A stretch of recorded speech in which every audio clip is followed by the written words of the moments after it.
Իհարկե, եւ ով հայրենի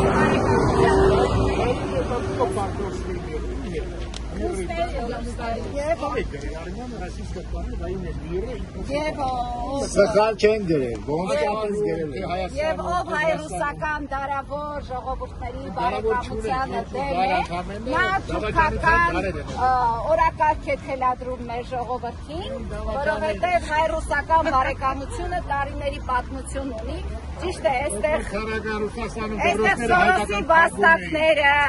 այստեղ իրենց մայրերին ծախողները հայրենիք են կծախեն, այստեղ իրենց մայրերին ծախողները, Սորոսի վաստակները հայրենիք շատ հեշտությամբ կծախեն, բայց հայ և ռուս ժողովուրդների բարեկամությունը,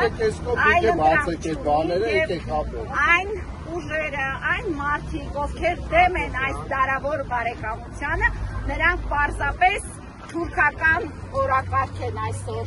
Այստեղ նշում են, որ Ռուսաստանը հիբրիդային